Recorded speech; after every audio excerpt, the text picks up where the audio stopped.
YouTube genius!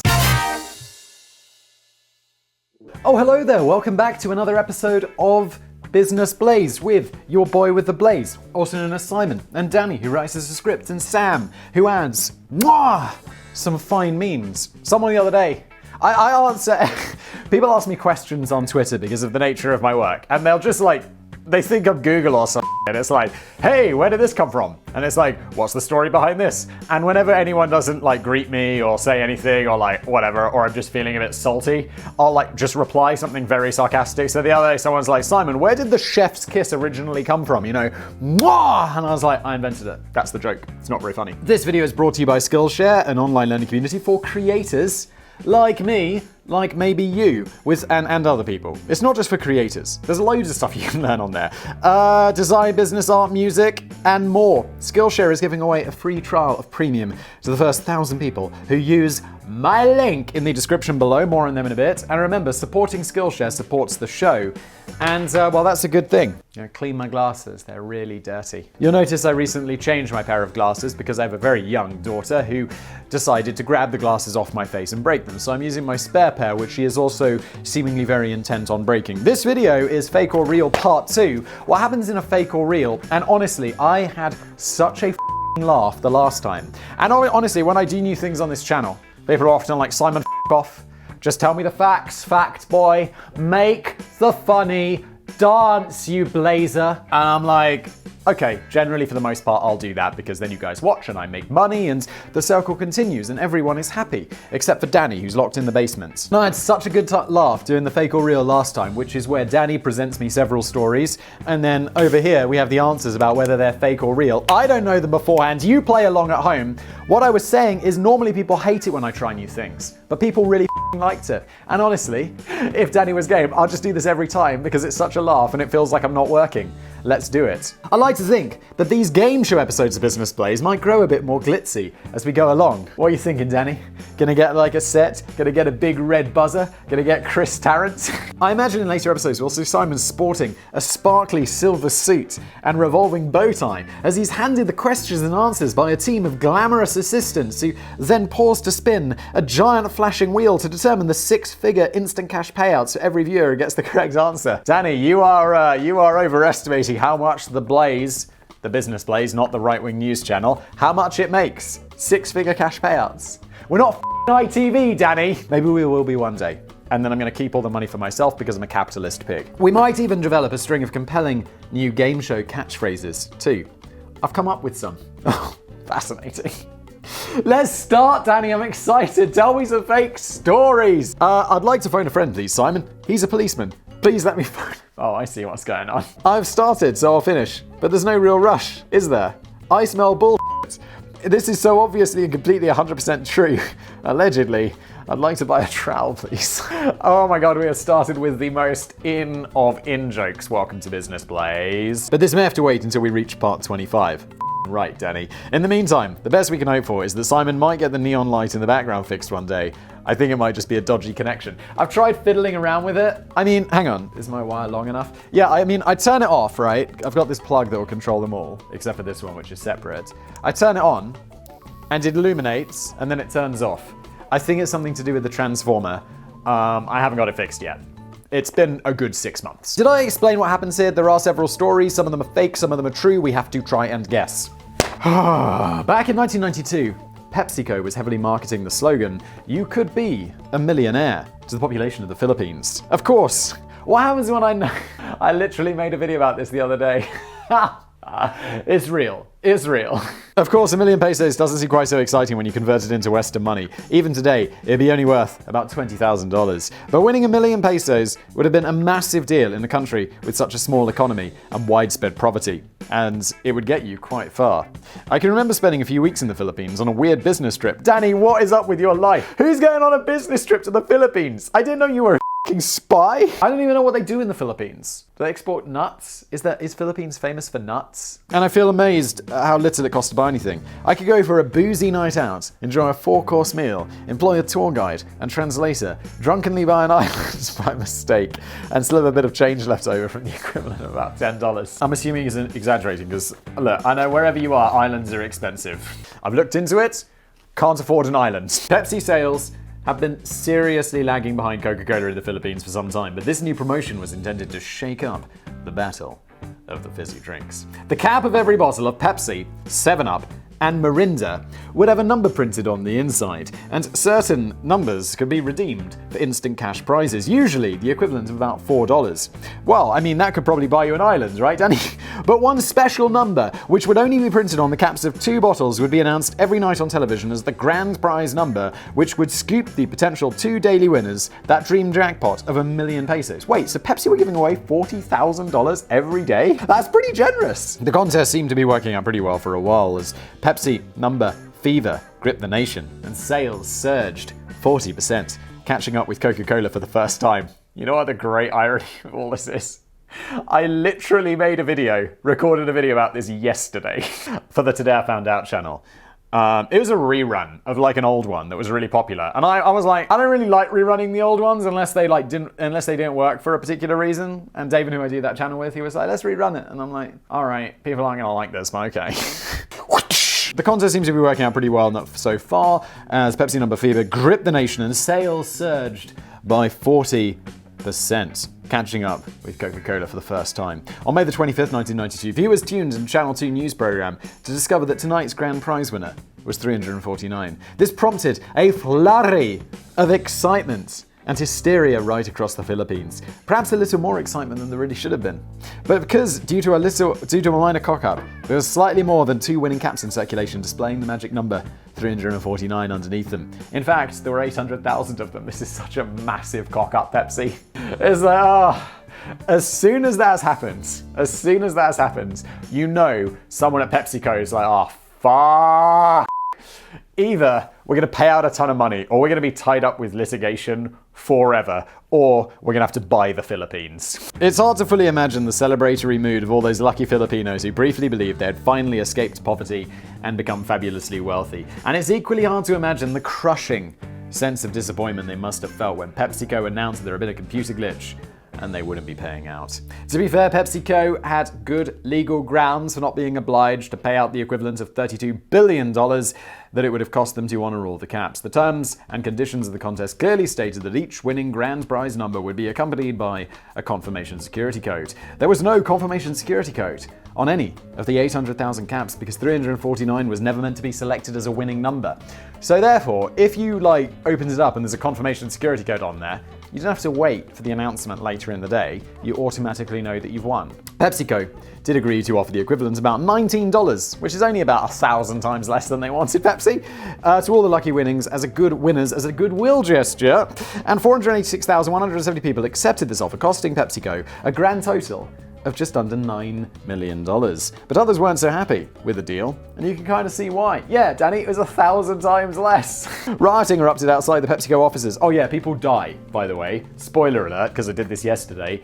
People actually die because of this. And, well, that was not really Pepsi's fault. I mean, I made a video about this yesterday, so without reading ahead, I can tell you that I believe it was a school teacher. No.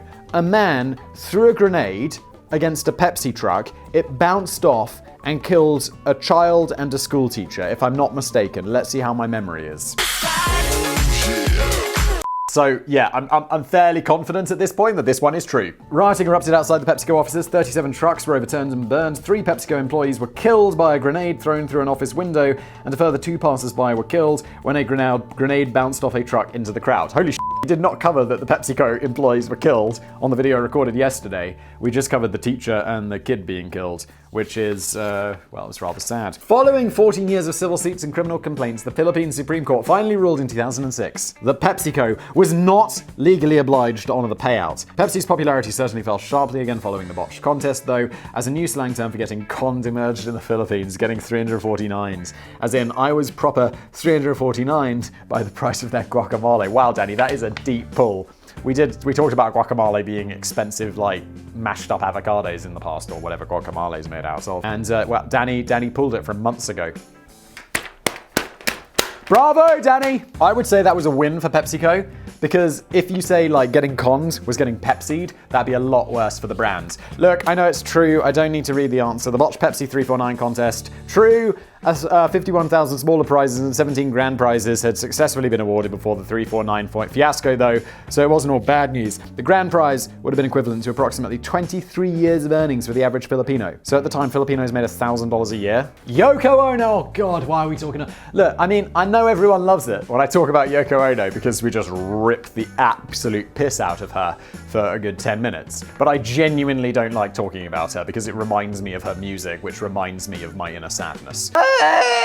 Yoko Ono sounds like a cat getting stabbed and strangled and shot and bludgeoned to death at the same time as another cat getting shot and stabbed and bludgeoned to death at the same time as another cat. We could go on, but we're not going to. Most of us will be aware of Yoko Ono's immense contribution to the music industry. But she makes everyone else look better. I mean, you could be listening to Yoko Ono and be like, oh, so Nickelback are actually good.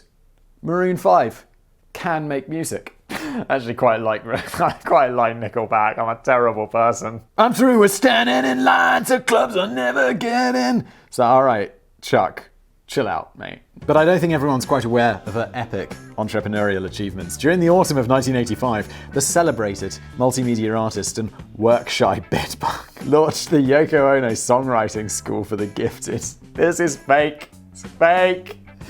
Although calling the venture a school may have been pushing it a little bit. It was actually more of a 2-week retreat situated in a large facility hidden away in the canton of Ticino in the Swiss Alps, complete with its own recording studio. This is already. So there's a recording studio in the middle of the Swiss Alps. Alright.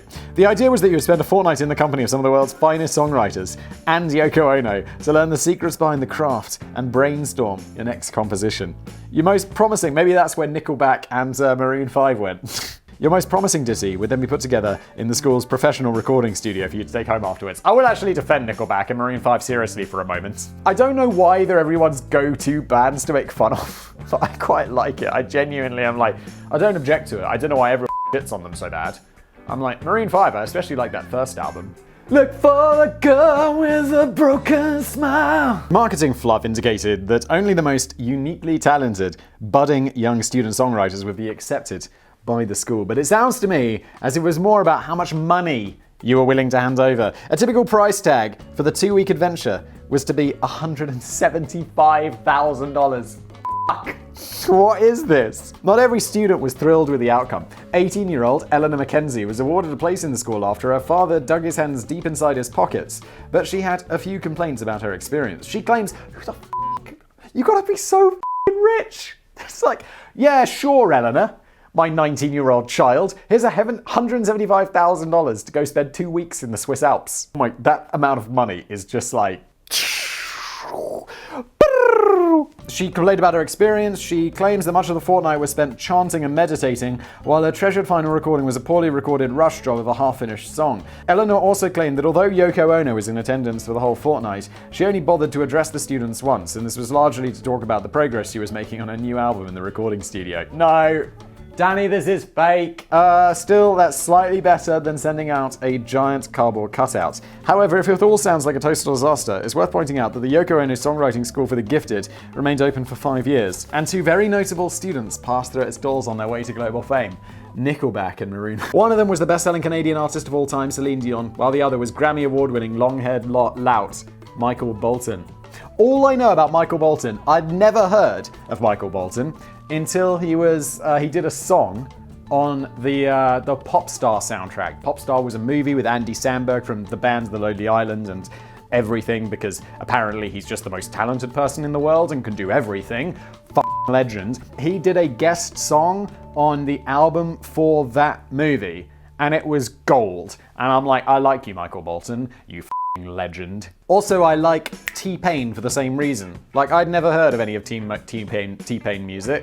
music. Why is that so hard to say? And then he did I'm on a Boat with The Lonely Island, and I was like, the fact that you can just take the piss out of yourself and make a cracking good song, I'm like, respect, T-Pain. But what's with the hat? Actually, scrap that. It was a total disaster. This is so fake. Yoko Ono's songwriting fake. As if anyone would pay $175,000 to receive songwriting lessons from Yoko Ono. The very idea. Obviously, anyone would be like, "Oh, I wonder who won that." Oh, Wait, we're paying her? That. Taxing time for the Tudors. Business owners often complain today. So, 2 for 2 so far, although the first one was definitely a cheated on it. Business owners often complain today that there's far too much red tape holding back their mighty empires and overcomplicating even the simplest of tasks. I have to say I agree. Like, as a business owner, I'm like, why is this so complicated? Why? But spare a thought for the business owners of the Tudor period in England and Wales. Under the reign of King Henry VIII between 1509 and 1547, all kinds of nutty new laws and taxes were introduced, including perhaps, most famously of all, the beard tax. Now, I know there was a beard tax in Russia. The Russians definitely had a beard tax. I don't remember why, but they did. I don't know if the Tudors did, though. Every male sporting more than 2 weeks facial hair growth was forced to pay tax on their crumb catchers, leading to the beard developing into something of a status symbol. But it's a bit like the Sinclair scientific calculator of its day. Danny, this is just absolutely sprinkled with OG references. Also, what is with the meme that I keep seeing of some guy dropping salt off his onto people's food like this? What the is that about? You uncultured swine! Why is your dirty elbow salt on this people's food? You weird Johnny Depp lookalike. Also, what's up with Johnny Depp? Didn't Johnny Depp used to be really handsome and talented? And now he looks kind of scary, and probably because he is scary. Didn't he just lose some court case about being scary? And didn't someone say like, Johnny Depp, he spends like $50,000 a month on wine. And Johnny Depp was like, I'm insulted that you would say that. It's far, far more. It's like, you legend. Not entirely sure if the tax was applied to women, but But the beard tax story is not the story I'm presenting for your scrutiny here today, as I feel that's quite well known already. Oh, I guess it is true. The Russians did it as well. The more you know. There were several other potty laws introduced under Henry's rule, which created even more of a prickly problem for anyone who was just trying to carve out a decent and honest living. And many of them related to the appearance of any business that dared to open its doors to the public. Henry's philosophy seemed to be that innocent customers should never be startled by the sight of anything unsightly during a typical Tudor-era shopping trip, like, say, ugly people. Or warts. Yeah, I mean, it's best not, right? No one likes it when you're walking outside and you see an ugly person. In much the same way that modern-day workers are often instructed to cover up their tattoos, anyone serving the public in Tudor times was instructed to cover up all their warts or risk the business getting fined or even closed down. The same applied to rotting teeth, which was tricky, as they weren't so big on dental hygiene back in those days. The solution, I went to the dentist the other day, and the first thing they do upon looking in my mouth is like, you need to see a dental hygienist. And I'm like, I saw them 4 months ago. I had to go more than twice a year. What the f***? And it's like, apparently I produce a lot of, I don't know, like saliva or something that causes the plaque so it builds up on the back of my teeth very frequently. And I'm like, can you not just like laser my mouth or something to stop that? And they're like, no, what the f*** are you talking about? I'm a dentist, not a wizard. Why do you think you could do everything with lasers, Simon? The solution was simply not to smile if your teeth were particularly bad or predominantly black, or you had several missing at the front. Other laws, which were regularly tested by undercover inspectors working directly for the throne, included no raised voices within a store interior, the hiding of any tools of the trade which didn't need to be seen by customers, and compulsory addressing of any adult as either sir or madam at all times. Well, this just makes me think the past, like normally I'm always like the past was worse. You know, the present is better than any time in history. And now I'm like, well, the stores of the past sure sound a lot better. Like normally I go into the store, ignored. The latter rule didn't apply to known thieves, homeless people or children, all of whom could be chased out with a broom when required. These crazy laws were gradually phased out following the death of King Henry VIII, but there is documented evidence of literally hundreds of businesses receiving hefty fines or getting closed down during this period purely because of an inspector was served by somebody who dared to do something as reckless as flash them a friendly smile. Most of the farcical cases involved a fishmonger in the East End of London who spent months arguing the toss that the small growth on his face was not a wart at all. He argued it was an innocent and completely legal pimple. Now, up until this point, I was like, this is real. I believe this to be real. No, the past was always the worst, and this sounds better. This tells me, like, that feels like fiction. So I'm going to say this is false because on premise 1, the past was the worst. This makes it sound better. And premise 2, the fishmonger with the pimple, that's just made up. Sadly, he not only lost the battle and lost the business, he went on to lose his head a few years later after turning to a disgruntled life of petty crime. Fake! Fake! It's fake! Oh, 3 for 3, you legends. Everybody stank and rolled around in filth during the Tudor times. They wouldn't have been too fussy about business presentation. Even the beard tax may well be a myth. Oh, okay. Although it's reported as fact in many quarters, there's little evidence to suggest that a beard tax was ever implemented by King Henry VIII. As far as I know, it was implemented in Russia, though. You know what else is implemented in Russia? Today's fantastic sponsor, Skillshare. I'm not even sure if it is. It's probably available in Russia. Russia's not like China, right? They're not like randomly blocking websites. So if you are watching Russians, hello comrades, and why don't you get yourself some Skillshare? And I will stop doing bad Russian accent. Skillshare is online learning community for creators. I said I would stop. I will stop. Skillshare is an online learning community for creators with thousands of topics to explore across the arts and social sciences. Everything from graphic design and animation to marketing skills. I feel sometimes when I look at these, I'm like, Skillshare is personally targeting me because they're saying all the things that I'm totally at. Graphic design. I mean, you might say, look at the thumbnails on this channel. I make those. Look at the thumbnails on my other channels. Our graphic designer makes those. I feel like Skillshare's just taking a dig. Animation. I don't even know how that works. Marketing skills. Look at this read. For an example of my marketing skills, look at how this is. UX design. I don't even know what UX means.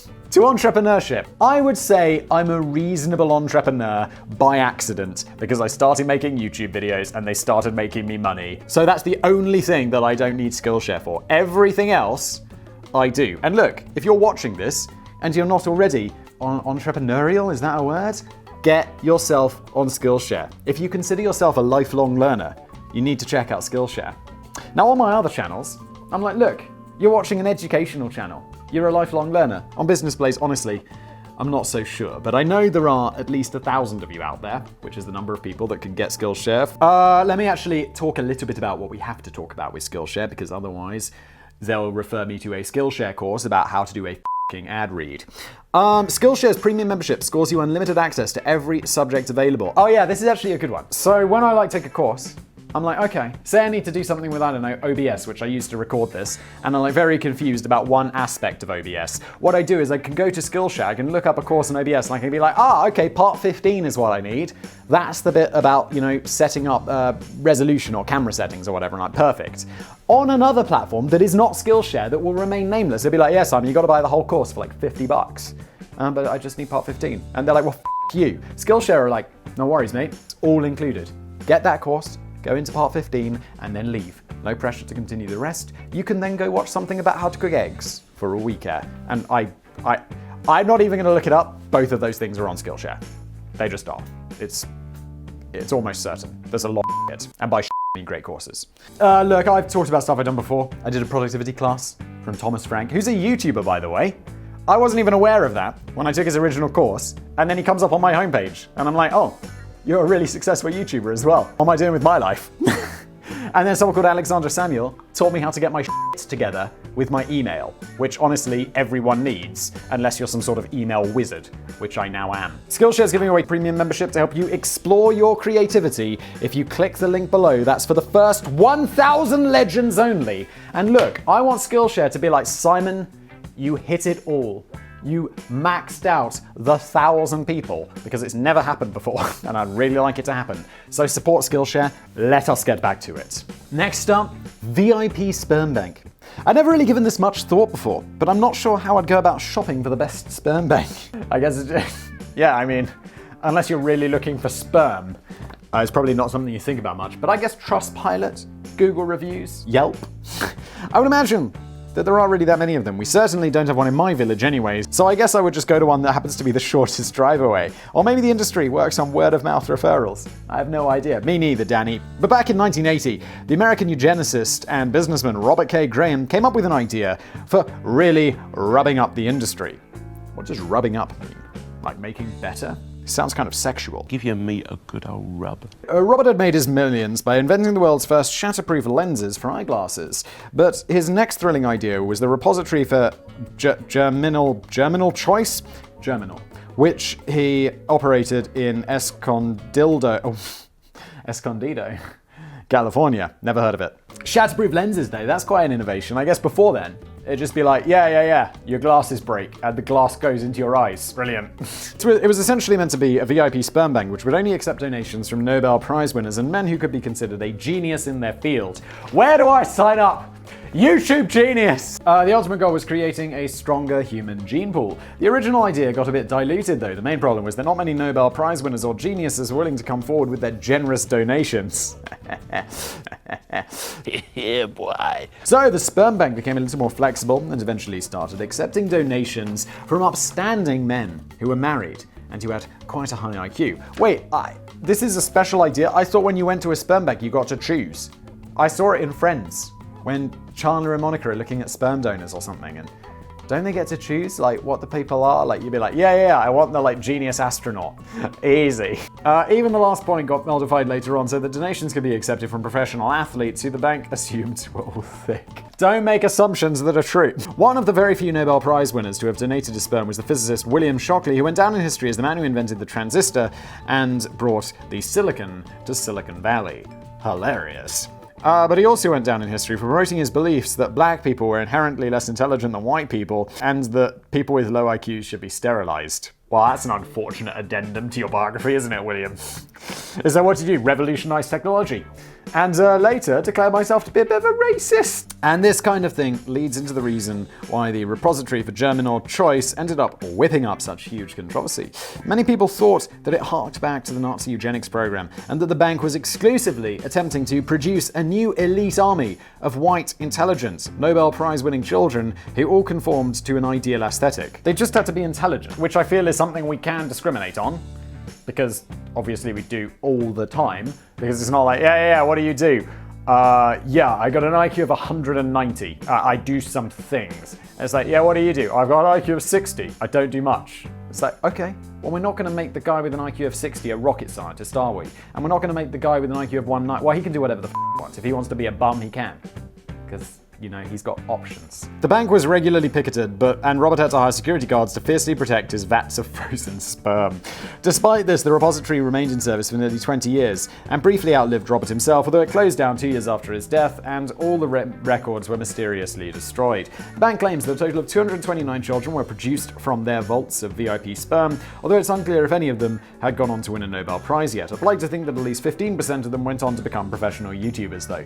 I was one of those Not really. My parents were just wonderfully gifted as it is, and that's why you get me.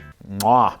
I understand why people thought this was a bit weird, but also, if I was like, yeah, I want to make sure the sperm comes to someone who's not a dum-dum, what's so wrong with that? Especially because the guys who are donating sperm or whatever, and it's like, well, you're not an investment banker, are you? It's like, yeah, no, I made like $500,000 last year, and I also donate sperm for $25 on a Saturday.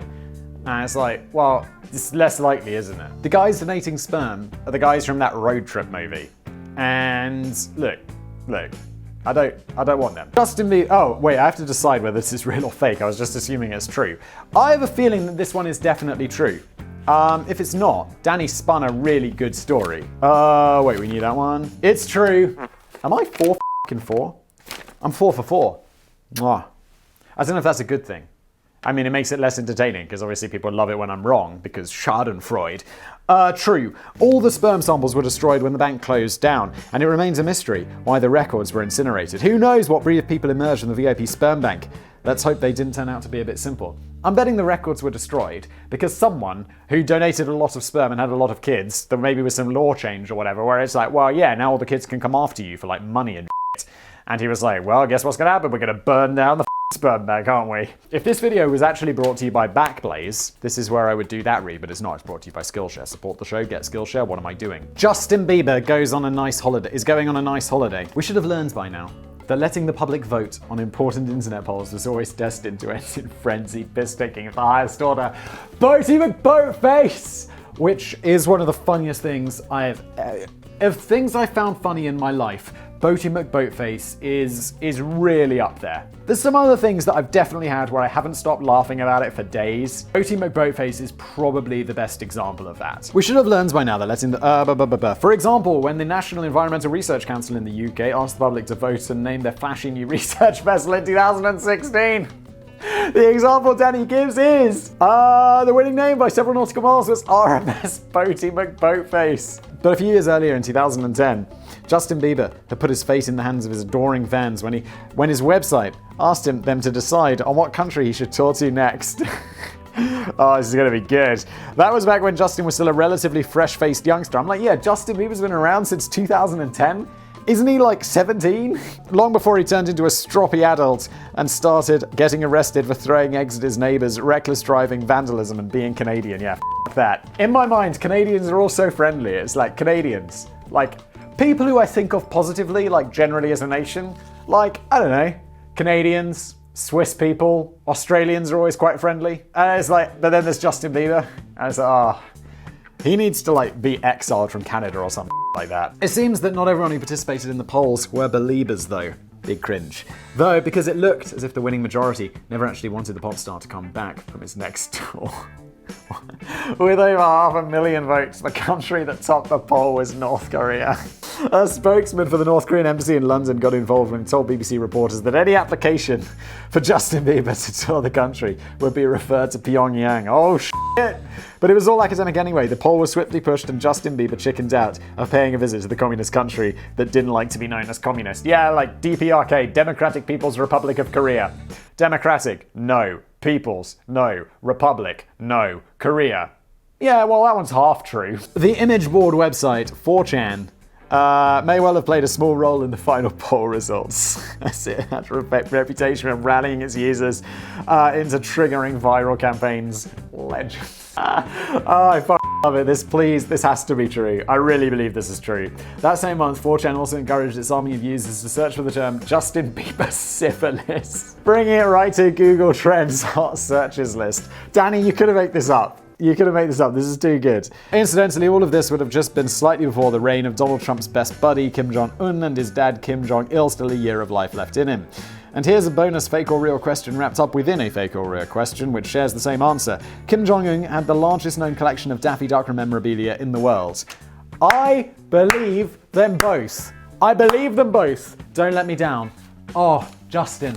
It's true! I believe them both. And yes, he did have the largest collection of memorabilia. I am 1, 2, 3, 4, 5 for 5. Danny, as I say, challenge me. I'm giving you a pass on the first one because I already knew it. Oh, Danny boy! Oh, Danny boy! The cartoon president. Ooh, I feel like I might know this one. Let's see. Is this the last one? I feel like I've been doing this for like a f***ing hour. I was actually saving this one in case we made a follow-up on some of Trump's stranger businesses, but I'm not sure if this would have counted, as it probably never got off the ground, although it did spend a couple of years in development. And it's probably worth mentioning now as I write this on the very same day that Trump has lost the 2020 election. I'm recording this on the 11th of November. Not according to him though, Danny. It's like, no, I haven't lost. Don, you've clearly lost. I mean, everyone said, even Fox News has said you lost. Even Breitbart are probably like, look, Trump, you lost. Fox News, Breitbart, The Blaze, the right-wing news channel, are like, Trump, you f***ing lost, mate, didn't you? So we're probably all completely forgotten who he was within the next few months. Let's hope so. Joe Biden's definitely forgotten who he was. Wait, where am I? Who am I? Back in 2002, before Trump would go to be on the front of The Apprentice, an idea was produced to produce. And then, okay, Danny, I get it. An animated series based on everyone's favorite business superhero, Trump Time, would follow the adventures of a gang of young entrepreneurial kids who discover a time machine hidden away on the top floor of Trump Towers. Well, he definitely doesn't have a time machine, does he? Otherwise he'd be like, yeah, no, I lost. Supposedly built by Trump himself, and used to embark on a series of thrilling historical and futuristic adventures, which had an emphasis on learning valuable lessons in both business and life. Donald Trump had agreed to take part in only a relatively small guest star role in every episode. After all, he's a very busy man who struggles to stick to a script. Most of the attention would be on the young gang who returned to Trump Towers at the end of each episode to receive a few wise words of advice by the great man himself on what they've learned in today's adventure. I so want this to be true, but I have a feeling it's not. The 20-minute pilot episode was produced in 2003 by the Warner Brothers animation studio with the intention that they would lead to the commissioning of a full 23-part series to be aired on NBC. Trump, however, was already jumping the gun. He told reporters, "We're probably going to make 2 or 3 seasons to start with, and we were thinking about the movie. There's going to be some very big names involved with that." Very big. Oh, it's too Trumpian. I feel like this is too Trumpian. I feel like that is Danny trying to write a quote in Trump's voice, and he's just overdoing it a bit much. Sadly, so I'm saying it's fake so far, even though I desperately want it to be true. Sadly, Trump Time never got the green light for a variety of different possible but unconfirmed reasons. It's been reported that NBC washed their hands of the whole project immediately after watching the pilot episode. But it could be that Trump himself had lost interest, as he was already setting up his own production company, imaginatively titled, wait for it, Trump Productions, which would be handling the imminent new Apprentice series for NBC. The untransmitted pilot episode had been locked away in the vaults of Warner Brothers Animation Studio for nearly 20 years now, and is unlikely to ever see the light of day again. The only glimpse we get into how the series might have looked is from the leaking of a few concept sketches, which feature a very flattering version of Trump who had clearly been working out for the role. Again, that tells me it's fake, even though I want it to be real. Am I going to get 6 for 6? You legend, Whistle. False. But now he's got a bit more time on his hands, it's possible that he'll be on the lookout for new potential ideas. Just in case, I've already written the first 23 episodes. This has been Business Blaze, brought to you by Skillshare. I have been your boy with the Blaze. Get Skillshare below. Impress them! 1,000 legends! Do it now. And thank you for watching. Fucking 5 for 5, Danny! Challenge me!